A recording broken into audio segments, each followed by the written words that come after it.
હવે આ પ્રકરણમાં આપણે આગળ વધતા જોઈએ તો આજનો આપણે હમણાં વિષય લઈએ છીએ વિદ્યુત અને ચુંબકત્વનું એકાકીકરણ. વિદ્યુત અને ચુંબકત્વનું એકાકીકરણ એટલે શું? તો પ્રાચીન સમયમાં વિદ્યુત અને ચુંબકત્વ એ બંને જુદા જુદા વિષયો હતા. ત્યારે લોકો માનતા હતા કે વિદ્યુત અને ચુંબક એ બંને જુદી જુદી વસ્તુ છે. વિદ્યુતમાં વિદ્યુત ભારોનો અભ્યાસ કરવામાં આવતો હતો, જેના અંદર આપણે જોઈએ તો કાચના સળિયા, બિલાડીના ફર, બેટરી જેમનો અભ્યાસ કરતા હતા, વીજળીના ચમકારાનો અભ્યાસ કરતા હતા. તેવી જ રીતે ચુંબકત્વની વાત કરીએ તો ચુંબક આપણે જાણીએ છીએ ચુંબકોના જુદા જુદા પ્રકાર હોય છે. લોખંડનો ભૂકોને તે આકર્ષે છે. ચુંબકીય અક્ષય જેનો આંતરક્રિયા વચ્ચેનો અભ્યાસ કરવામાં આવતો હતો. પરંતુ ઓસ્ટેડ નામના વૈજ્ઞાનિક, એટલે કે આપણે જોઈએ તો ડેનમાર્કના એક શિક્ષક હતા ઓસ્ટેડ. ડેનમાર્કના આ જે શિક્ષક ઓસ્ટેડ જે હતા, જે ફિઝિક્સ એટલે કે ભૌતિક વિજ્ઞાનના એક શિક્ષક હતા, જે વિદ્યાર્થીઓને એક બેટરીનો પ્રયોગ કરી બલ્બ કઈ રીતે સળગે છે અને વિદ્યુત પ્રવાહ કઈ રીતે વહન કરે છે એનો અભ્યાસ કરાવી રહ્યા હતા. તે દરમિયાન એમણે જોયું કે ચુંબકીય ક્ષયની નજીક મૂકેલા તારમાંથી વિદ્યુત પ્રવાહ પસાર કરવામાં આવ્યું. તે દરમિયાન ચુંબકીય ક્ષયનું કોણાવર્તન જોવા મળે છે. તો આ જે કોણાવર્તન થવાનું કારણ શું એમ કરી એમણે એમના સંશોધન પત્રોમાં લખીને રાખ્યું હતું. ત્યારબાદ નવા બે વૈજ્ઞાનિકો આવ્યા, એમ્પિયર અને ફેરેડે, કે જેમણે શું સમજાવ્યું કે વિદ્યુત ભાર એક જગ્યાએથી બીજી જગ્યાએ ગતિ કરે એટલે કે ગતિમાન વિદ્યુત ભારો હોય તો તે દરમિયાન તેની આજુબાજુ ચુંબકીય ક્ષેત્ર ઉત્પન્ન થાય છે. આમ ગતિમાન વિદ્યુત ભારો ચુંબકત્વ ઉત્પન્ન કરે છે. તેવી જ રીતે ગતિમાન ચુંબકો પણ વિદ્યુત ઉત્પન્ન કરે છે. આમ આપણે જોઈએ તો બંને એક જ વસ્તુ છે એમ એમણે કહ્યું. ત્યારબાદ આપણે જોઈએ તો ન્યૂટનને કોઈ કણની ગતિ માટેના જે ગતિના સમીકરણો મેળવ્યા તે જ અનુસરતા મેક્સવેલે પણ વિદ્યુત ચુંબકત્વને લગતા ગતિના એટલે કે વિદ્યુતભારની ગતિને લગતા સમીકરણો મેળવ્યા. અને ત્યારબાદ તેણે સમજાવ્યું કે આ જે નિયમો જે છે એટલે કે ગતિના જે સમીકરણો જે છે, જે અગત્યનો ભાગ ભજવે છે ભૌતિક વિજ્ઞાનમાં, તે જ રીતે વિદ્યુત ચુંબકત્વમાં પણ આ મેક્સવેલે જે સમીકરણો આપ્યા તે વિદ્યુત ચુંબકત્વને દર્શાવતા હતા. આમ જોવા જઈએ તો આજે જે આપણે વિદ્યુત પાવર, દૂરસંચાર એટલે કે ટેલિકોમ્યુનિકેશનમાં આપણે જે રેડિયો, ટેલિવિઝન, મોબાઈલ ફોનનો ઉપયોગ કરીએ છીએ, આ બધા જે ઉપકરણો જે છે એ પણ વિદ્યુત ચુંબકત્વના સિદ્ધાંત પર કાર્ય કરે છે. આમ આપણે કહી શકીએ છીએ વિદ્યુત અને ચુંબકત્વ બંને એક જ વસ્તુ છે. આપણે જો ગતિમાન વિદ્યુત ભારોને જોઈએ તો તેની આજુબાજુ ચુંબકીય ક્ષેત્ર મળે છે. તેવી જ રીતે જો આપણે ચુંબકોને ગતિમાં લાવીએ તો તેના કારણે આપણને વિદ્યુત મળે છે. આમ બંને એકબીજાના સર્વોપરી છે. આમ વિદ્યુત અને ચુંબકત્વનું એકાકીકરણ છે એટલે કે બંને એક જ વસ્તુ છે. હવે વિદ્યુત ભારનું પ્રેરણ. તો આપ જોઈ શકો છો કે અહીં આકૃતિ એમાં દર્શાવ્યા મુજબ એક અવાહક લાકડાનો સ્ટેન્ડ છે કે જેના ઉપર ગોળો A અને B ને મૂકેલા છે. હવે ગોળો A અને B જે છે એ સમાન ધાતુના બનેલા છે અને સમાન આકાર અને કદના છે.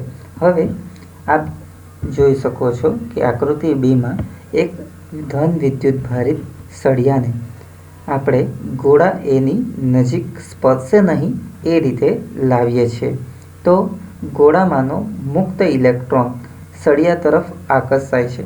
મુક્ત ઇલેક્ટ્રોન સળિયા તરફ આકર્ષાય છે તો આપ જોઈ શકો છો કે ધન વિદ્યુતભાર જે છે એ અપાકર્ષણને કારણે Bની જમણી તરફ છે, જ્યારે ઋણ વિદ્યુતભાર આકર્ષણને કારણે ગોળા Aની ડાબી તરફ જમા થયેલું છે.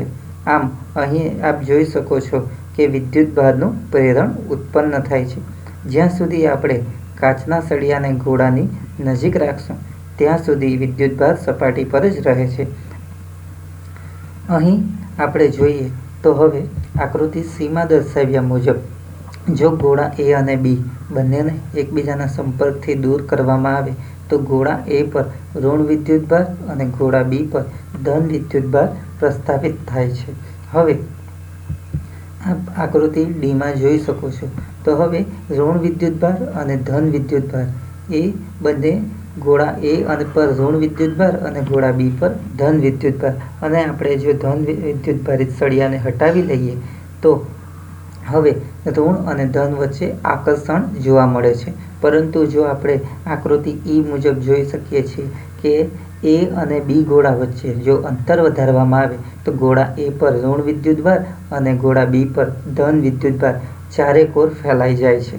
આમ આપણે જોઈ શકીએ છીએ. તો વિદ્યુતભારનું આપણે શું કર્યું છે, તો આ જે છે ઘટના એને વિદ્યુતભારનું પ્રેરણ કહેવામાં આવે છે. આ પ્રક્રિયામાં આપણે જોઈએ તો ધાતુના બે સમાન ગોળાઓ અને વિદ્યુતમાં આપણે જોઈએ તો વિજાતીય પ્રકારે વિદ્યુતભારિત થાય છે. આ પ્રેરણ દ્વારા આપણે સમજી શકીએ છીએ કે જો આપણે ગોળા એ પર ધન વિદ્યુતભાર ઉત્પન્ન કરવો હોય તો આપણે કયો સળિયો લેવો જોઈએ? ઋણ વિદ્યુતભારિત સળિયો લેવો જોઈએ. અને ગોળા એ પર બી પર જો આપણે ઋણ વિદ્યુતભાર ઉત્પન્ન કરી શકીએ, તેવી જ રીતે આપ જોઈ શકો છો કે ઋણ વિદ્યુતભાર એ પર ઉત્પન્ન થયો છે અને ગોળા બી પર આપણે ધન વિદ્યુતભાર ઉત્પન્ન કરી શક્યા છે. આમ ધન વિદ્યુતભારિત કાચનો સળિયો તેનો કોઈ વિદ્યુતભાર ગુમાવતો નથી, જે સંપર્ક દ્વારા પદાર્થને ધન વિદ્યુતભારિત કરવાની ક્રિયા કરતાં જુદી જ છે. તો આ થયું વિદ્યુતભારનું પ્રેરણ. હવે વિદ્યુતભારના મૂળભૂત ગુણધર્મો. તો પહેલો ગુણધર્મ છે વિદ્યુતભારોનો સરવાળો. તો વિદ્યુતભારોનો સરવાળો એટલે શું? તો દાખલા તરીકે આપણે જોઈએ તો વિદ્યુતભારને પણ શું છે, તો વિદ્યુતભારને ચોક્કસ મૂલ્ય છે પરંતુ કોઈ દિશા નથી. એટલે કે વિદ્યુતભાર એક એવી રાશિ છે, તો વિદ્યુતભાર એ અદિશ રાશિ છે. વિદ્યુતભારને નામ આપણે જોઈએ તો પ્રકાર જોયા તો કયા કયા હતા? ધન અને ઋણ.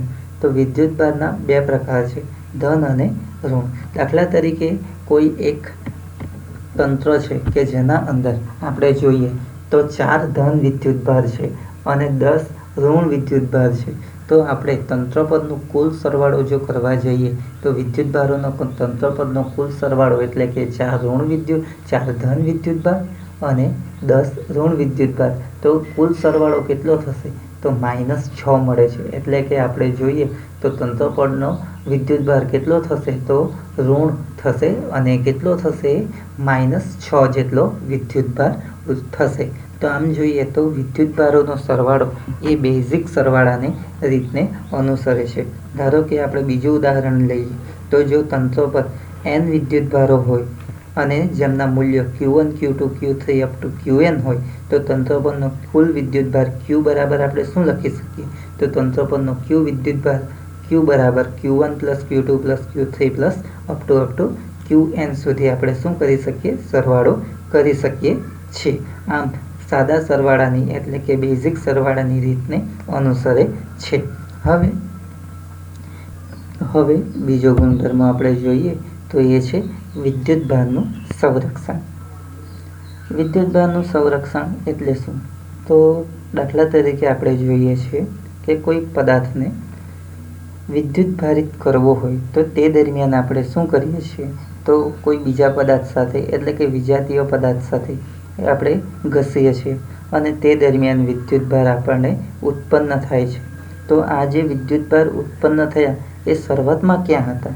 તો આપણે જાણીએ છીએ કે ઇલેક્ટ્રોન એક જગ્યાએથી બીજી જગ્યાએ ગતિ કરે છે અને ઇલેક્ટ્રોન એક જગ્યાએથી બીજી જગ્યાએ ગતિ કરે તે દરમિયાન જે પદાર્થ ઇલેક્ટ્રોન મેળવે તે ઋણ વિદ્યુતભાર અને જે પદાર્થ ઇલેક્ટ્રોન ગુમાવે એ ધન વિદ્યુતભાર બને છે. પરંતુ જો એ બંનેને આપણે પાછા જોડી દઈએ તો એક ધન અને એક ઋણ અને પરિણામે બેઝિક સરવાળો આપણને શું મળે છે? તો શૂન્ય જ મળે છે. આમ વિદ્યુતભાર ઉત્પન્ન થતો નથી કે નાશ થતો નથી, આપણે એમ કહી શકીએ.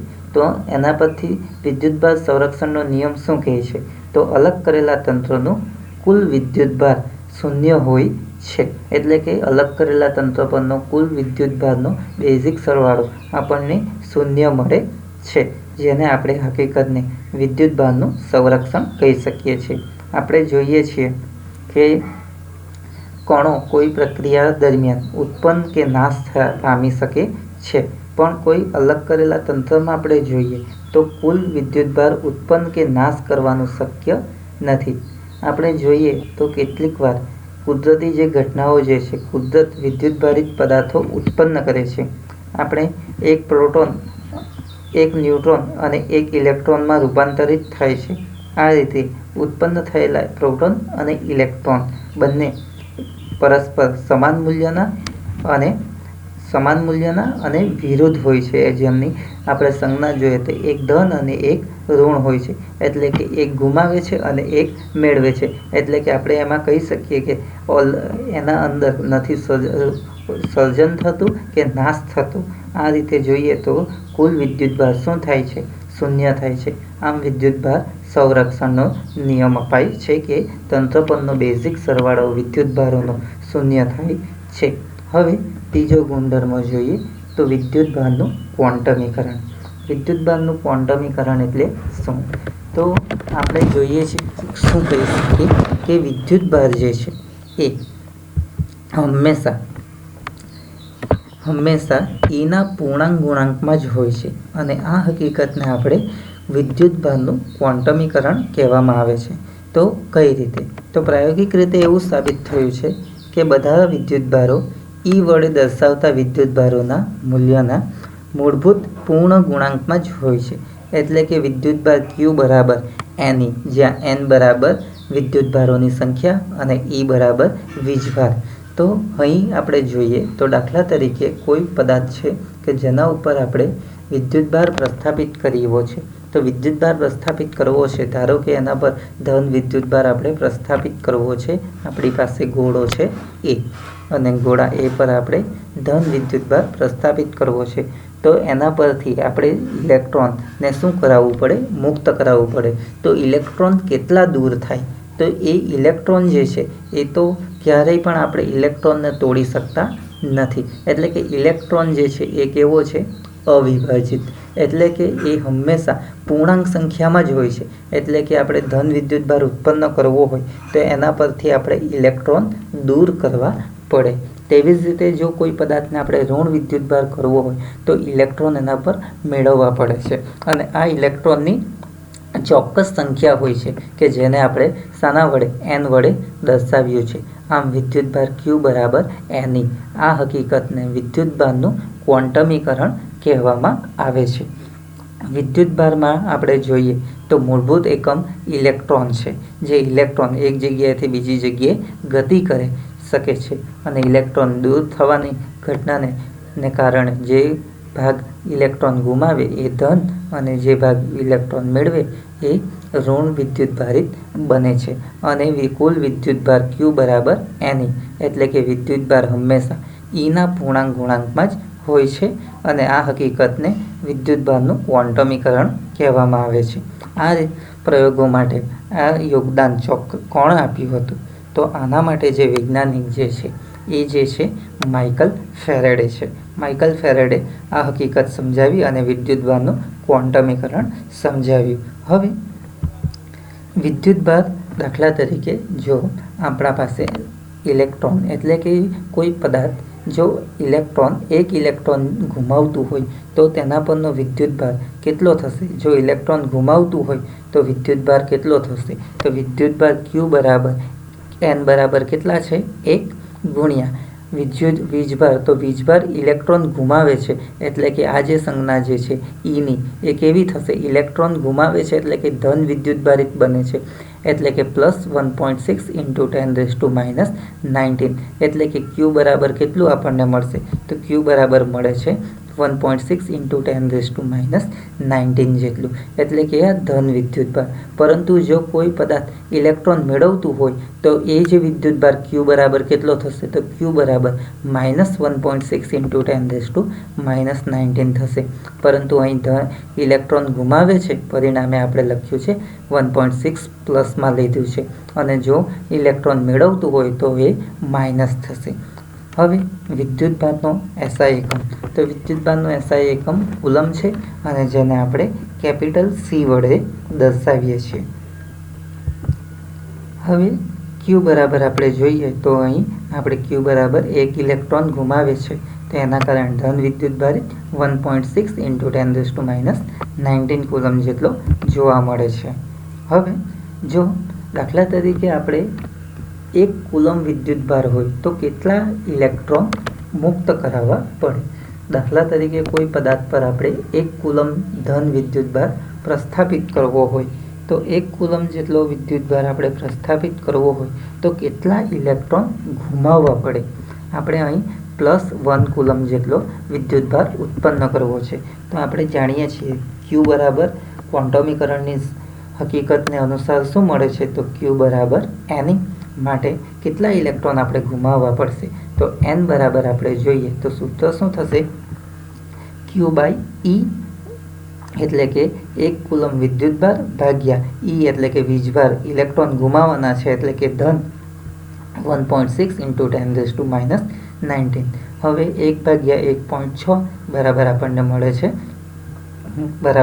મળે છે 0.625, પરંતુ આપણે આમ 10⁻⁹ ઉપર લઈએ તો એ કેટલી થશે, 10⁻+19. હવે જો આપણે ઘાતાંક સ્વરૂપ અને આ પોઈન્ટ આગળ લેતા 6.25 × 10⁻18 જેટલા ઇલેક્ટ્રોન આપણે ગુમાવવા પડે અને આપણે કોઈ પણ વસ્તુ પર 1 કુલમ જેટલો ધન વિદ્યુતભાર આપણે પ્રસ્થાપિત કરી શકીએ. તો એના માટે આપણે કેટલા ઇલેક્ટ્રોન 6.25 × 10⁻18 જેટલા ઇલેક્ટ્રોન ગુમાવવા પડે. અને જો ઋણ વિદ્યુતભાર કરવો હોય તો એના માટે આપણે 6.25 × 10⁻18 જેટલા આપણે ઇલેક્ટ્રોન મેળવવા પડે, તો એ આપણે ઋણ વિદ્યુતભાર બનાવી શકીએ. ઓકે, તો આ જે થયું એ જે છે આપણું વિદ્યુતભારનું ક્વોન્ટમીકરણ. આમ વિદ્યુતભારના મૂળભૂત